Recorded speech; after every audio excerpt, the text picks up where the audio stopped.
the papers are still on there. Some of the writing has gone away.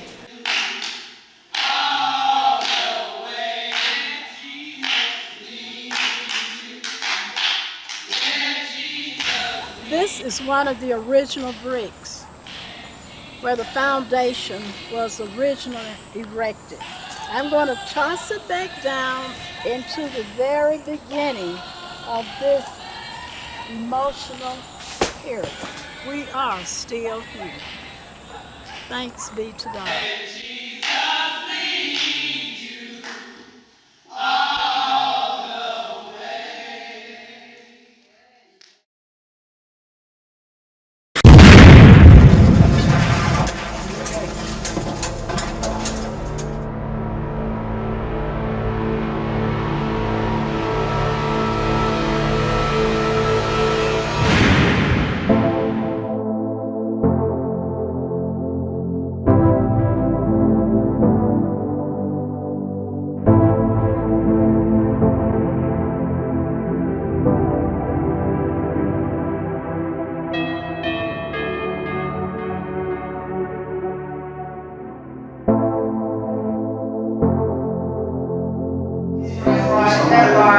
See, this is the thing. If you want to pray for me for something bad, do it. Go ahead. Because God has a way of taking what you meant for bad.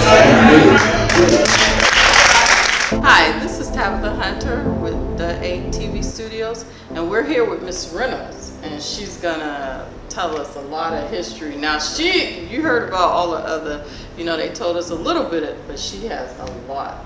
So, Miss Reynolds, can you tell us about how everything got started? Okay, I'd be glad to do so. First of all, Sardis, old Sardis, original name was Sardis Baptist Church. Okay. Started back in 1884. 1884. Okay. And started at the home of a lady who's, according to the history, Miss Viola Foreman, and so many members met. Wow. And they started Sardis Baptist Church, and they moved. The original location of the church was located just a little bit down the street from us, to the back of Tuggle Elementary School. Where we're at right now? No, okay. It's just down the hill, just back down on a piece of lot that's just around the corner from us. Okay. It was a little wooden frame church that burned, and when it did, they relocated to the present spot we're in now. Wow. And from there, and from there they built and added on. And from the history tells me that a lot of the members in the church, the men, were carpenters and mason people and all of that, who literally did the work themselves. So the church members built this church? Right. That original structure they had, and then from there they added on, and from what the church history tells me. So that's how we ended up in this location. Wow. Mm-hmm. Wow. And from there we've just continued to grow. Okay. We've had several pastors through the years, and I think our pastor alluded to what number he was. Right. Because he's gone through the history to count. I don't know the number. Right. But anyway, our claim to fame in history came with Reverend Robert Alford. Oh, Reverend Alford. Mm-hmm. Okay. He was the pastor who was very involved with Reverend Shuttlesworth and all of the others during the Civil Rights struggle. He was the catalyst for the meeting that they had here to organize the Alabama Christian Movement for Human Rights organization. That meeting was held here on June the 5th of 1956. Now, at that time, the NAACP had been outlawed in the state of Alabama. So there had to be another viable group to act in its place, and so they were Reverend Shuttlesworth and all the others were trying at that time to find a place to meet to organize. Wow. And at that time, they were bombing all over, Birmingham, and particularly this area, because this area was one of the places that got bombed a lot. As a matter of fact, so many bombs went off. It's has the title of Dynamite Hill. Because, Really, they was bombing that, because I know that. So you saying they was bombing that much that they end up naming it the Bomb Hill, the Dynamite Hill. Dynamite Hill. Right. Wow. As a matter of fact, let me back up a little bit. The first bomb that went off over here was in 1943.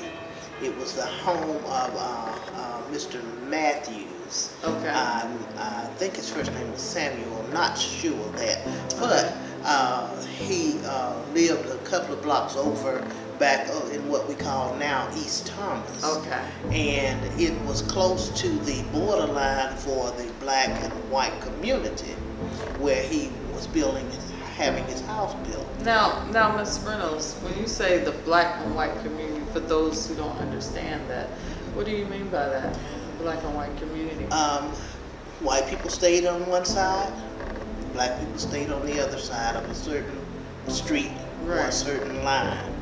And East Thomas is just on the other side of what we call College Hills now. Okay. And College Hills at that time was predominantly white neighborhood. Wow. Okay. And so they were telling him that his house is being built too close to the quote unquote Come on line. now. Wow.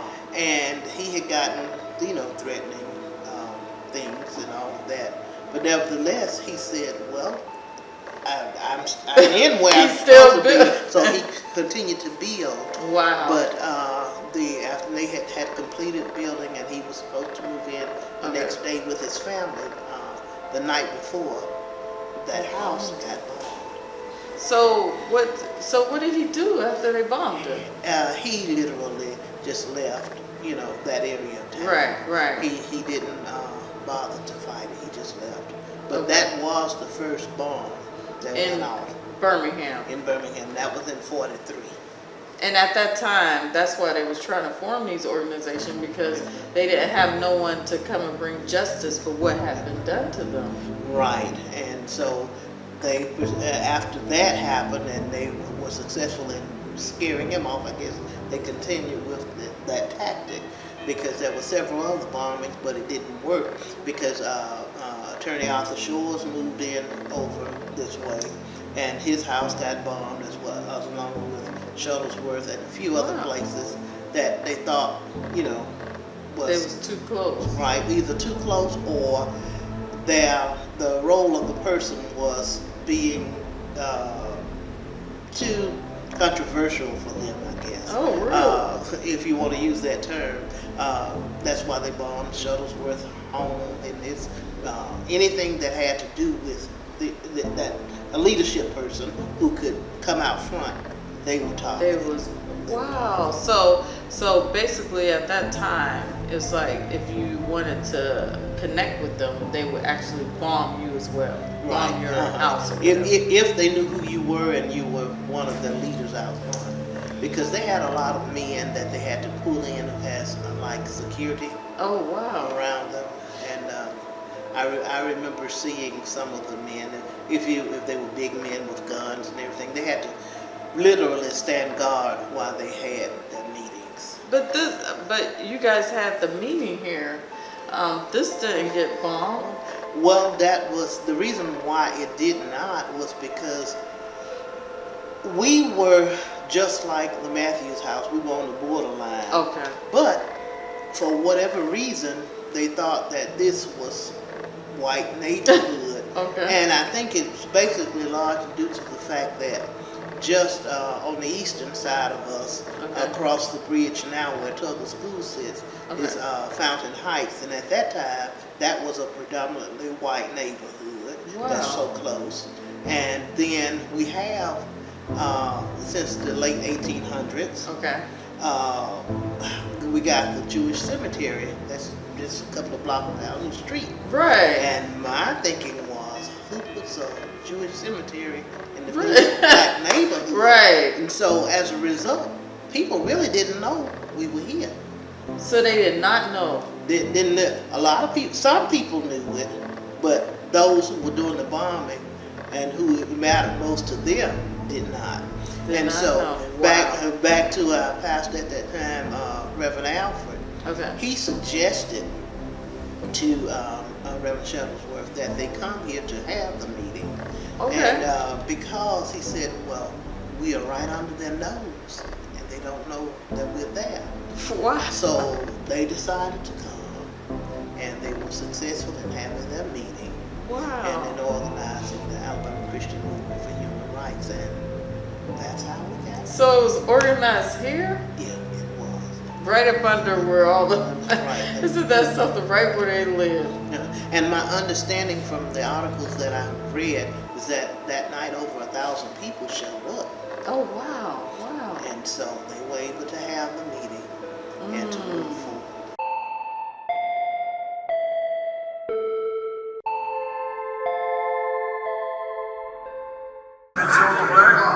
This is one of the great organizations in Mississippi State, Alabama.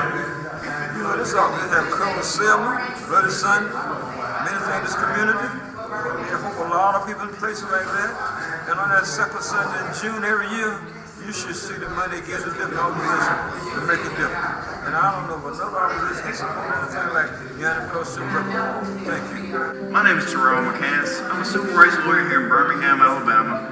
I came here today to speak to the Unity Breakfast about how I came to be a civil rights lawyer and gratitude, and what I do here in Birmingham as it concerns civil rights is I represent plaintiffs in cases where they've been abused by police, falsely arrested, or excessive force has been used against them. And I help the community by ensuring that our laws are upheld, the laws of the nation, the laws of the city and state are upheld, and the little man can fight for himself in the courtroom, in a court of law. And I'm so glad I was here today.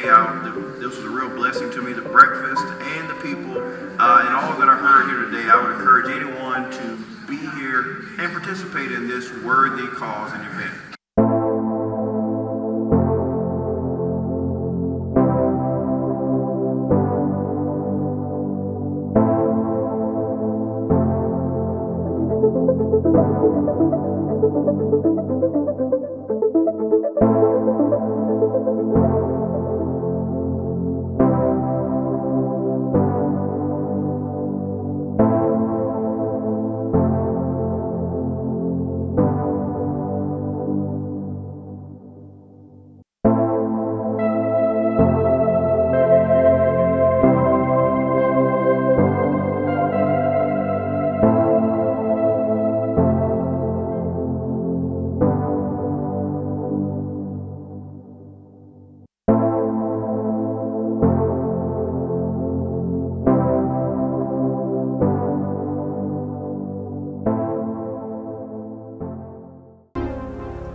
So the bombing took place around this area. Right. This, like I said, this is on the borderline between East Thomas and Eden Ridge neighborhood.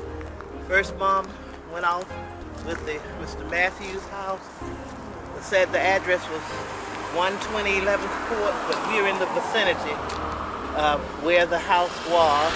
Don't know exactly if that house was rebuilt or that part of it or what, but if you kind of notice, the ground looks like sunk in right there. Most of the bombing started right here and then went back further. So what did the people do when they bombed the place? Well, by the grace of God, no loss of life occurred. Oh, really? In the bombings, people were able to escape and what have you. Had a few minor injuries, but nothing that cost their life until it got to 63 with the bombing of the little girl at 16. Until then, they didn't die. No one died. And so that's how it all started. Like I said, they had been bombing us long before 16th Street, but that was the first time loss of life occurred. That's the only where we know about the 16th Baptist Church. And in the midst of all this, they did not bother old Sardis Baptist Church. No, they didn't. And like I said, we believe that it was all because somebody, don't know who, thought to put a Jewish cemetery in the middle of a black neighborhood. And so they were thinking it was a white area, and with the Fountain Heights area on the other side being predominantly white residents. So it provided for us a safe haven. They got so far and stopped, but by the grace of God. You guys, it was saved. See, that's, I mean, all this history, and it's like, they was not too far. This was a bombing, and like she said, the 16th Baptist, you know, we knew about that because of the girls, they died. But she said before then it was bombings, and by the grace of God, Old Sardis Baptist Church, they did not touch.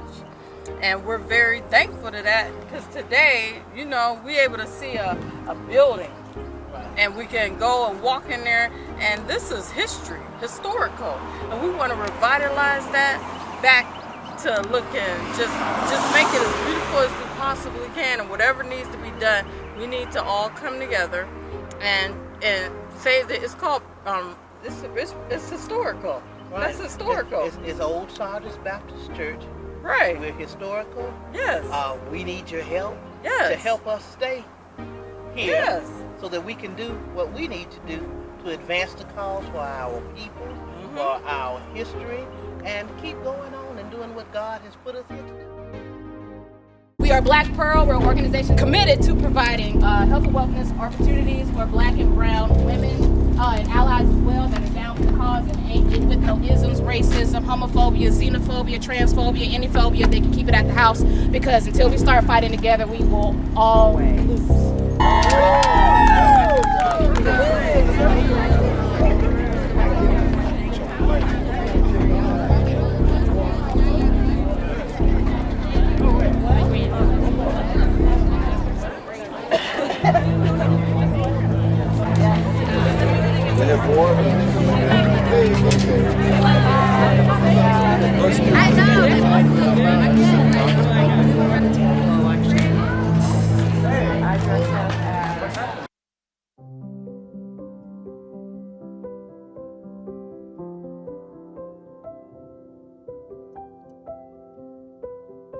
Hi, this is Tabitha Hunter with the 8 TV Studios, and we're here with Pastor Blue, and he's going to explain to us about the church.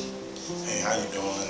My name is Kamar Blue, pastor of Old Sardis, the 24th pastor of Old Sardis. I started here in October of 2017, and I just think it's a privilege to have pastored, my first pastor, to a church with such a rich history throughout the city.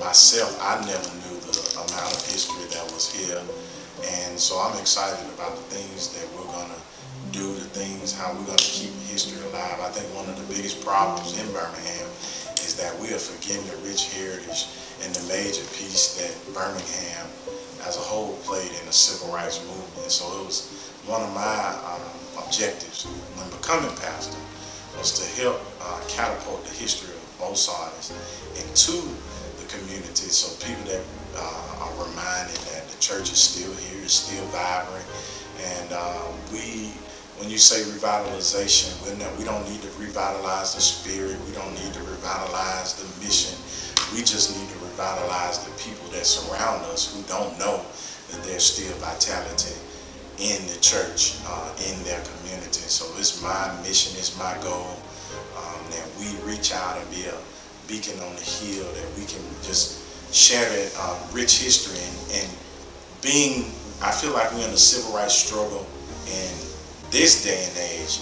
I think it's crucial that we be another backbone to create a movement that will strengthen the community and bring the people together through Jesus Christ. So I'm just excited to do it, and I'm just excited to be here.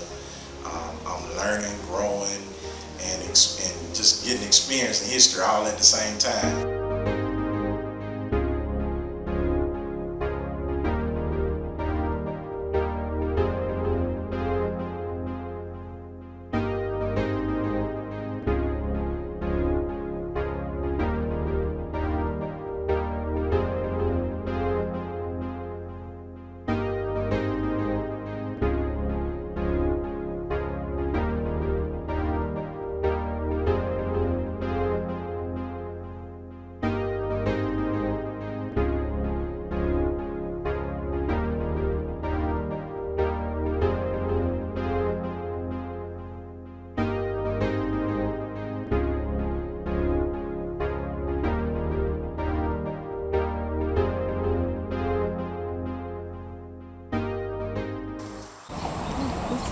beautiful.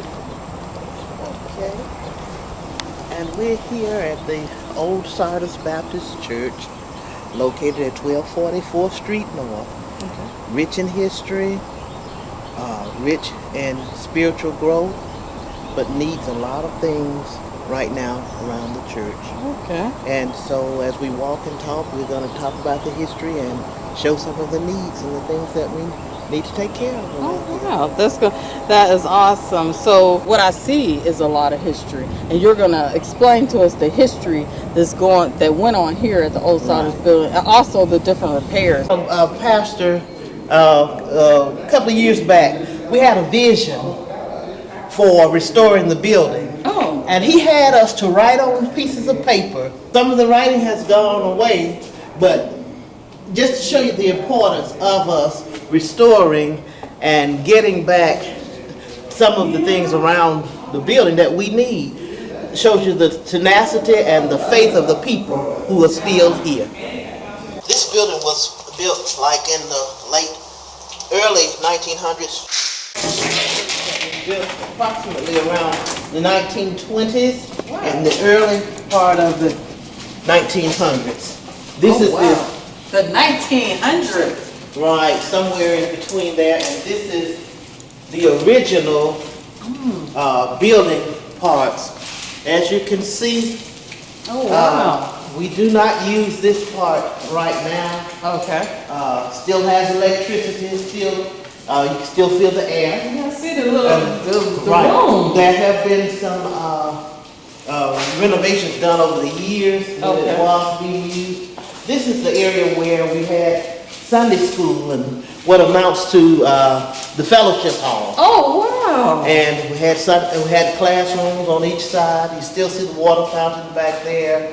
The bathrooms were located to the rest. I have to say something. While you talking, I'm a visionary, so I actually can see the people here. This is like so awesome. So this right here, you guys did worship in this area? Right. This was the Sunday school area. Okay. The main sanctuary is upstairs. Okay. But we came down here to teach our children and to do other things with them. We still have some stuff left in here. Oh wow! Look, piano. Yeah. Wow. And you have got a piano in the other room over there. Wait, let me see. So this piano, if you look it up, can you press? Is it anything? Look, this is an older piano. Look. Wow, this is awesome. You see the old Sardis building right here is where they brought their kids and did Sunday school here. It has another piano in here also. And then there was a kitchen area to the back. Oh, wow. That when we got ready to do our fellowshipping and all of that was what it was. And wow. This is what it used to be. But Kitchen area. But as you can see, it's like with anything else, when it's not being used, it has a tendency to deteriorate. It's like, if you don't know where you've been, you don't know where you're going. So we must. And a lot of people have to understand, the old Sardis, we are still here. We're still here. Yeah, because a lot of people, sometimes you may look and see, but we have to know the people who originated is still here. Right. I can see the vision, and that's why we're pleading and asking for your help to help bring this historical building back to what even more better improvement than it was back then. Right. And this right here in the community, we need this because a lot of time, especially for our youth, a lot of bridge to what we once had. This was a community. This was a village. Right. This was people who cared about you. So we need you to reach deep down and care about this historical building, which is the old Sardis building. So this was a Wallace Rayfield, who was a famous architect back at the time. He did the designing on this building. Oh wow! So these steps right here lead to the sanctuary. We don't use this passageway anymore, but they do lead all the way up to the sanctuary. Just another facet of why we're still here. Good solid material and we're going on in Jesus' name. So this is what we have, and this is the part of the original building. I love that entrance right there. Okay, this started. Can we walk over there? Yeah, we sure can. Now this was created when they decided to add on to the original church and to bring this building to my left in existence. Okay. They bridged that there and came all the way over to the other side, and so this was created because that was the boundary of that building. Look at that stained Except glass. for maybe a little paint job.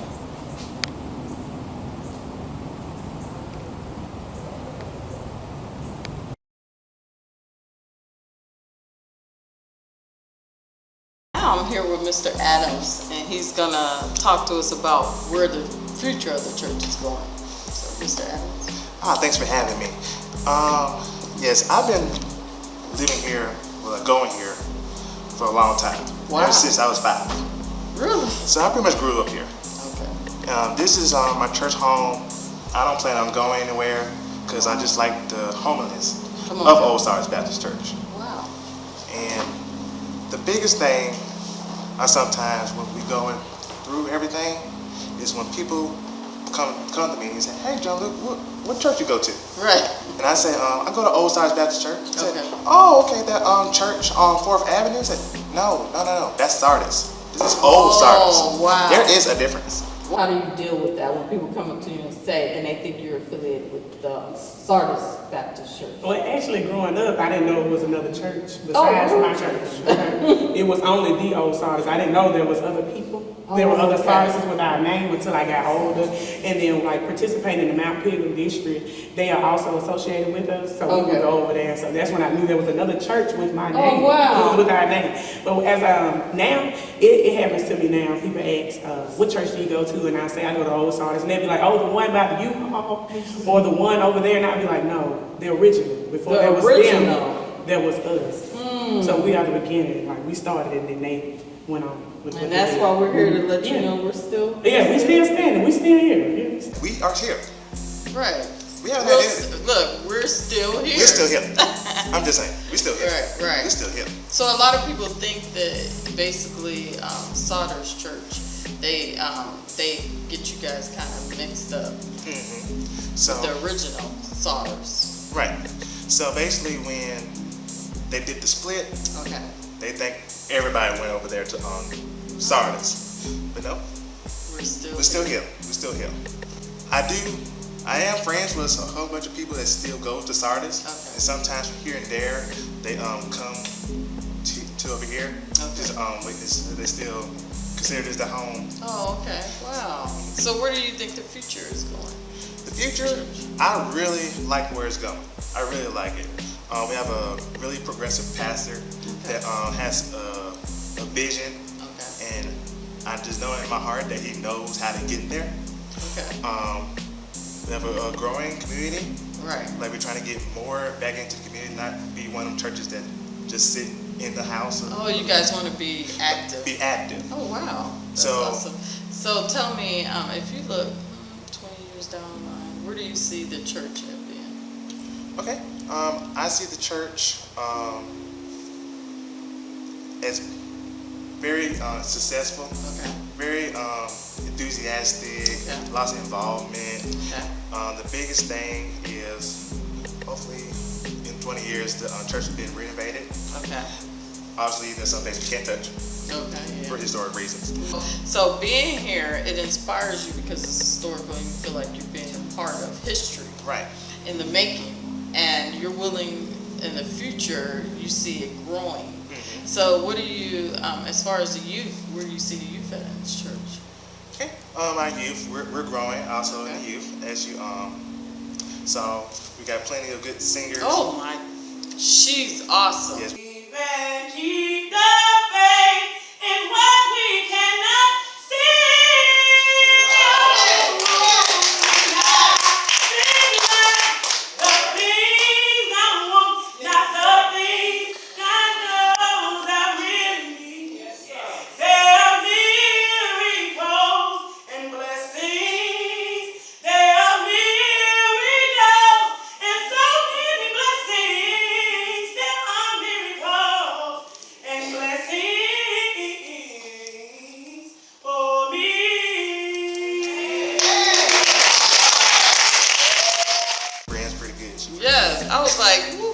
I was near the camera, so I'm like, I can't be too loud. So, yeah, she's awesome. So you see it growing with the youth as well. Right. Okay. Well, I appreciate you with the interview, and I look forward to hearing some more things about you. And remember, they are still We are here. still here. Thank you. All right, thank you.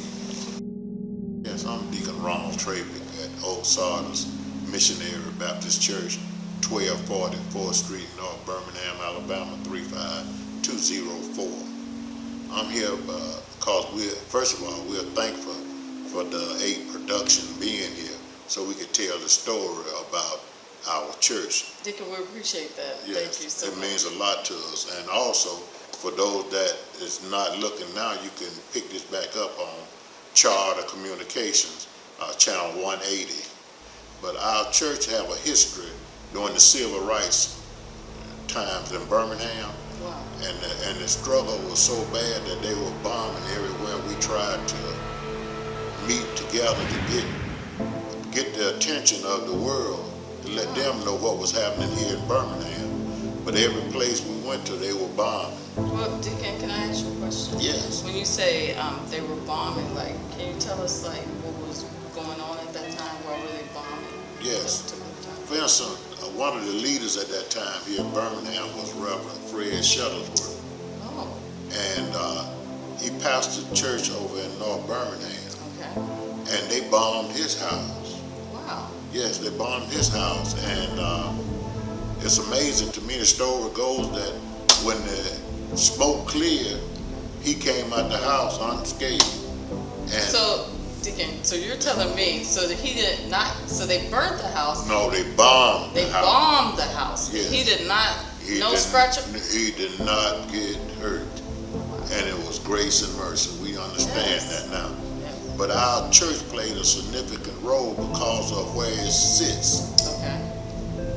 We sit between, at that time, a predominant white neighborhood, which was Fountain Heights, Where we're sitting right now. right now, and a Jewish cemetery, which is to the right of the church, down the hill. Okay, I see. And so it was so unique that they didn't even know we were here. So, Are you telling me yes, that it was predominantly white area? that's right, And Fountain Heights, You guys was here in this church and they did not Eden even Ridge, know. that's right. Wow. And so we was able to meet at Old Sardis, which was at that time was Sardis Baptist Okay, Church. Sardis, okay. And so in 1956, they started the Alabama Christian Movement, Okay. which in turn became the SCLC. Okay. And the meetings was held right here under the leadership of Reverend Fred Shuttlesworth. So after his house got bombed, Yes. that didn't put no fear in Oh, him. that just fired him up. If you Google Reverend Fred Shuttlesworth, Right. you will see the picture of him in this pulpit as it is right now today. Wow. And he got a pause.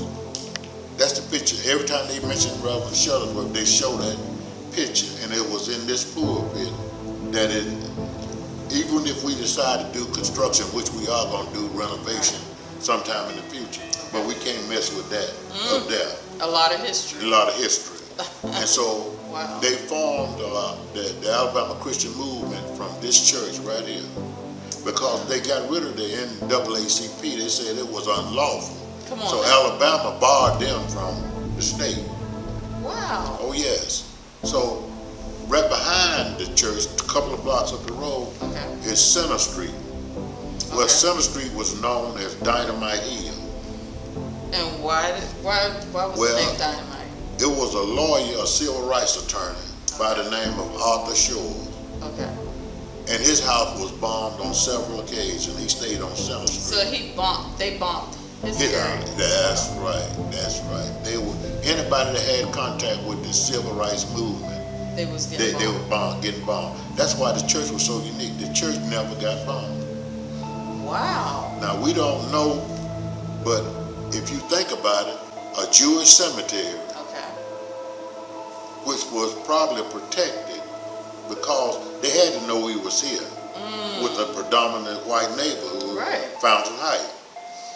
but we was able to form right here in this church, and the SCLC was instrumental in the civil rights struggle. Wow. So, and as in 1977, if I'm not mistaken, was the year that the church split. Okay. And the leadership changed, and we became under the leadership of Reverend Alford.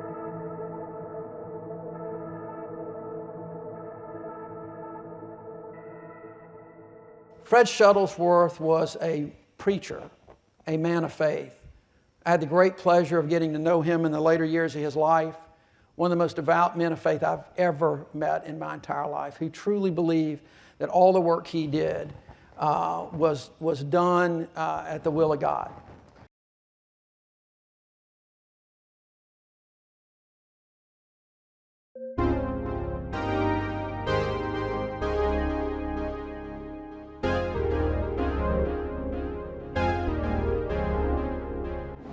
My name is Isetta Burkett.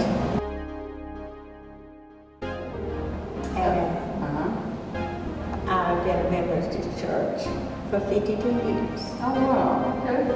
Okay. So when you came, so basically, and you've been in here for 52 years. I wanted to know, so basically, what year did you join the church, or where were you before you joined the church? I joined this church in 1967. Oh, wow. And that was because my husband was a member of this church. Okay, okay. We got married in 1966, and I joined the church in 1967. I lived in a small town, Marengo County, called Thomaston, Alabama. I always felt comfortable, like I was at home. And the people that were here, you know, they were older. Oh, wow. And there was a lot of children in the church at that time. And I had children. Okay. And we just fell in love with the church. Wow. And my husband was on the board of the church, and it just felt like home. My children were baptized here, and they were a member of the church until they graduated from high school and moved on with their lives. Actually, I want to ask you, what makes you want to still be here, a part of this beautiful historical church? What makes you still, what keeps you still here after 52 years? What makes you stay here? This feels like home to me. I've only done 2 churches in my lifetime. And that's my home church where I grew up and got baptized. And then I came here and joined this church. And this is the only other church I've ever been a member of. Wow. And I love the church. I love the people that was in the church, even though a lot of them has gone on, even my husband for that matter. Right. But I still love this church. And you're still here. And I'm still here. And we appreciate you that you're still being here. My name is Tabitha Hunter, and we're still here, and we're here with this beautiful, I told her she got a baby, don't she have a little baby face? Introduce yourself, please, and let them know how you first came to know Old Sardis Baptist Church, and also, we want to let everybody know we're still here. Why are you still here? But go ahead and let us know, how did you come to know this beautiful place? My name is Patricia Reynolds Smith. I was born and raised in December 13, 1941. Okay. My parents lived in the community, and I was raised in this church. You was raised in I was raised in this church. Reverend Albert. Albert was the pastor. Reverend Albert baptized me. Reverend Albert later, in later years, married me. Oh my goodness. Right here at the church in the Parsons we got married. And I've been here. My children, the oldest one was baptized in Sardis, but the 2 girls were not, because we had moved after we got the house, so we had moved. And I had a brief break in, but then I came back to Sardis because Albert took my whole time. I had to relocate at that time. I was by myself because my husband's passed and my children are grown. Oh, I okay. came back to Sardis, and I'm here because God planted me here. You hear that? And I'm here because God told me to be here, and I haven't had no notion to go anywhere else. Come on now. And I will be here, God's willing, until He says it's time for me to go home. My husband was born in Livingston, Alabama. He moved to Birmingham with his family. He went to school, and he finished Ulmer, not finished Parker. Oh, okay, Parker High School. I finished Parker, he finished Ulmer, but we married here in Birmingham. And by the way, my dad was a member here, and my mother, Willie E. Reynolds and Eugenia Reynolds. My dad was the last of the older deacons still here.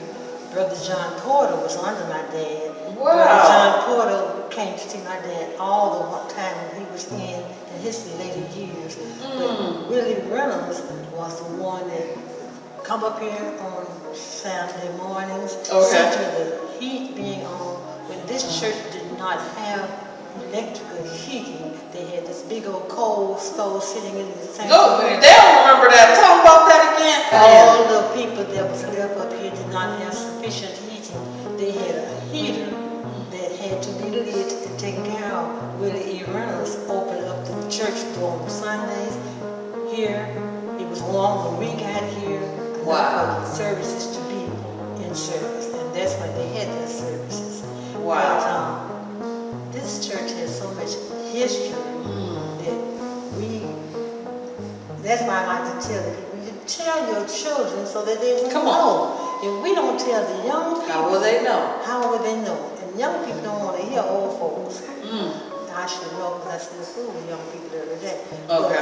But we don't want to give them a history as to what we think from and the greatness that we have. Come on now. Come on. The main thing I tell my little ones I work with every day, you have a mind. And I said, what kind of mind you have? They said, a great mind. I said, we're going to do what with it? We're going to use it. I always say, we had Vacation Bible School every summer.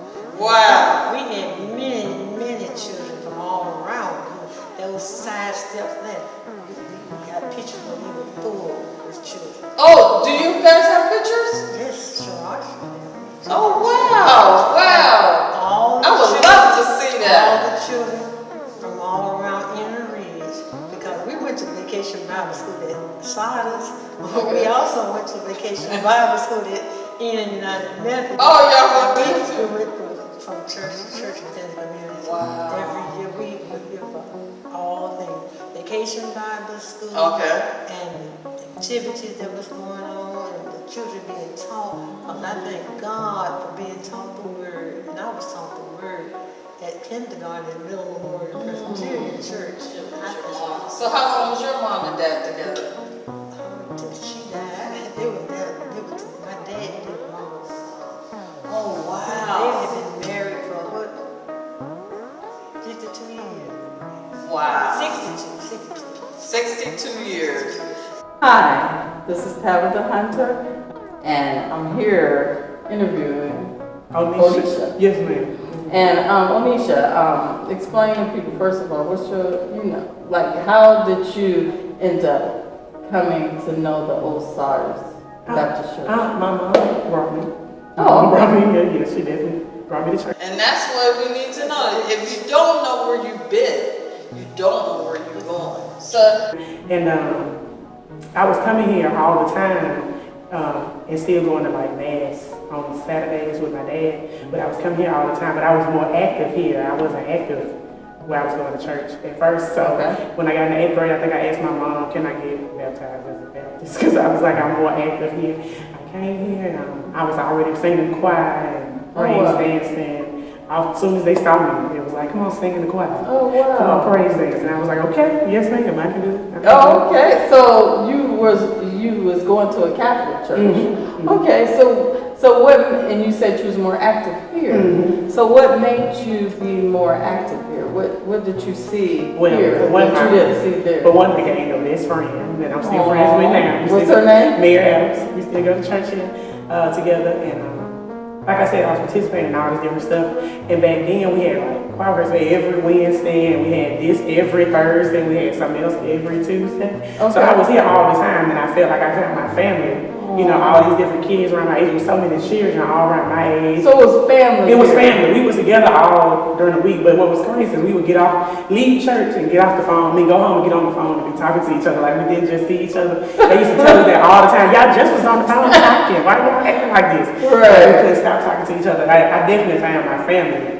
It made me comfortable being here. I like participating. That's the thing. I like being here. I like participating. And I felt love. Everybody accepted me, you know. I mean, I was a kid anyway, but everybody accepted you with love. Yeah, it was family. It was family. I love being here. Family. Mm-hmm.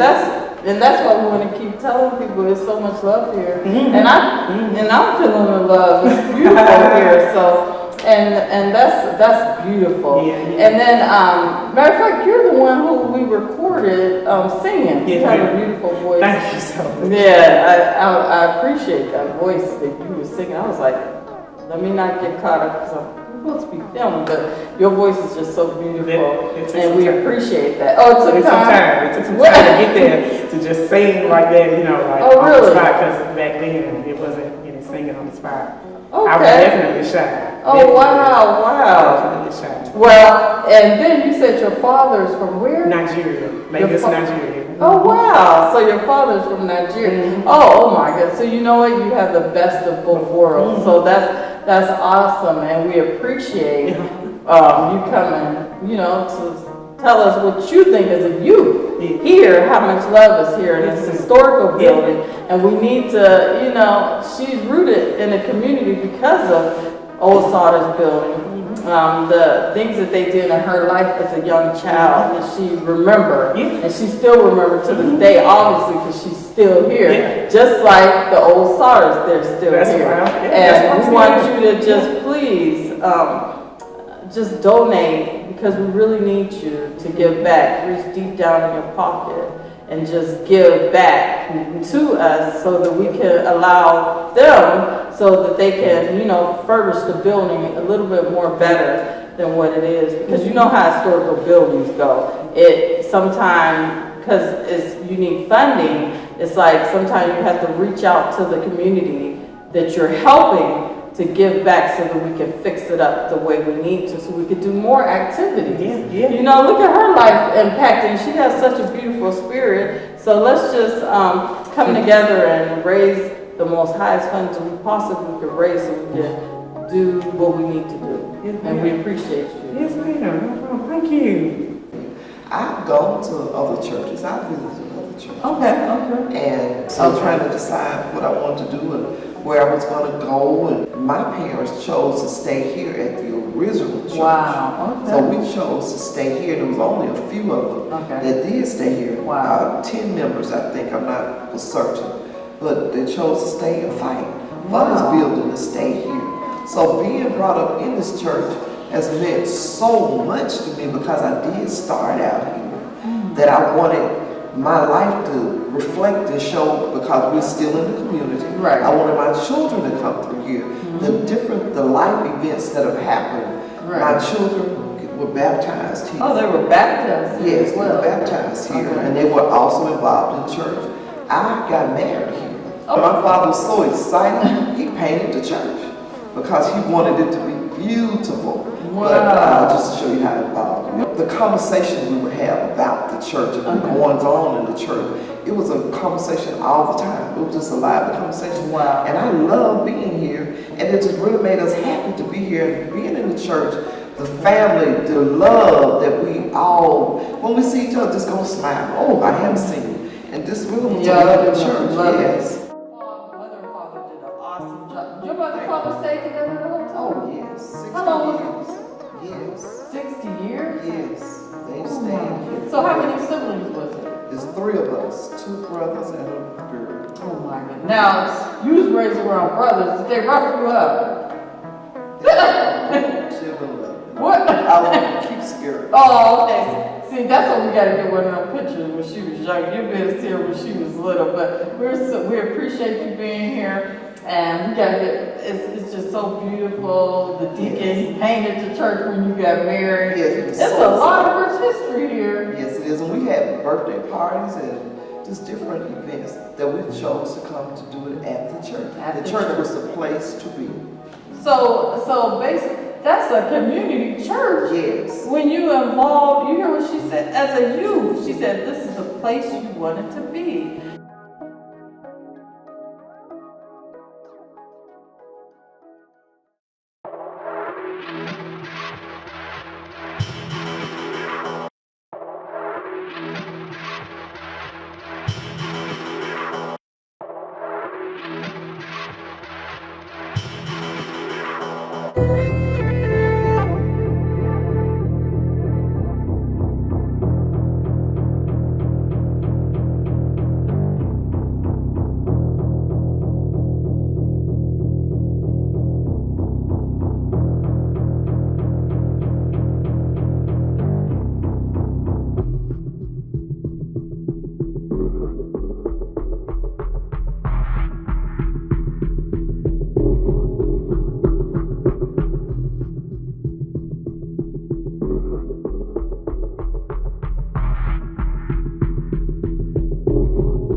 We're at Carrie A. Tuggle Elementary School, started by Mrs. Carrie A. Tuggle. Started out as a one-room white house. It was a boarding house for underprivileged children.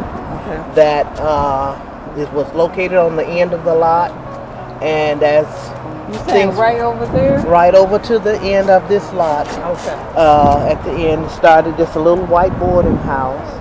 And as things progressed and other children started to come in, and she desired to do more for the children, I'm understanding she went out and just sought funding, and other people started to help. Wow. And it eventually went to Tuggle Institute. Okay. That eventually evolved into an educational facility. And now we have Carrie Tuggle Elementary School. Wow. That the Board of Education at some point along the way got involved and eventually bought the school and everything, and it came under their auspices. Also, Erskine Hawkins, the musician, attended Tuggle Elementary School. As a matter of fact, his family lived across the street in the house that's no longer there and attended Tuggle. So there are a lot of people who went on to do great things, attended here at Tuggle Elementary School. It's beautiful. It's been here for years and still standing. And you know what? You said something about how she started from a little house, and it was like she dealt with the boys and girls. Like it was like so she decided to was she tutoring them or anything? She was feeding them and clothing them. The whole 9 yards, my understanding. It started with a need for just to care for children who needed clothing and food and what have you. And eventually, once she got them together, she started teaching them and went from there to engaging the help of others who could assist her. And this is what evolved. Like a safe house. That's what it was like. It was like a safe house, and she took it upon herself to do this. Then her husband joined her, and then you said A.G. Gaston joined her, and then everybody just started, the musicians started to join her. So you never know what, when you're influenced into the community, your influence into the community of helping people. It was her wish to be buried on the property. My understanding, I would encourage everybody to go back and Google it or do what you need to do and look up the history of Carrie A. Tuggle Elementary School that's located in the Enon Ridge neighborhood. And she, as her marker reads, that she was the founder and president of Tuggle Institute. And she died in 1924. She didn't really get to see the full effect of her dream.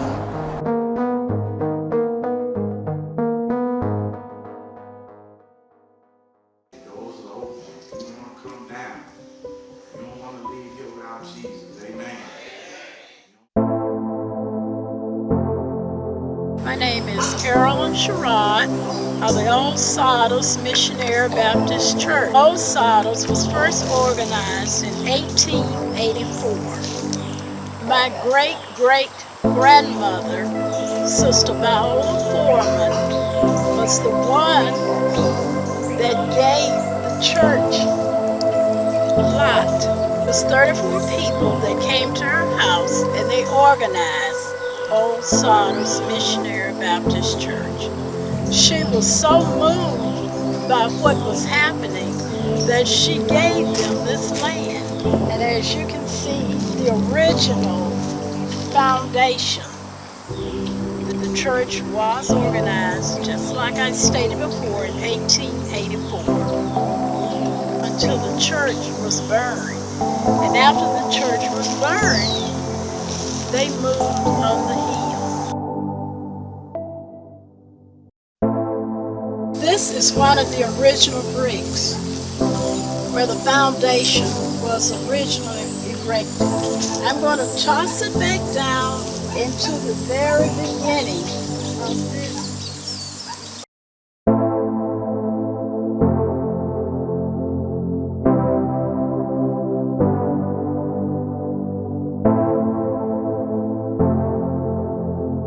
And we are still here. Thanks be to God.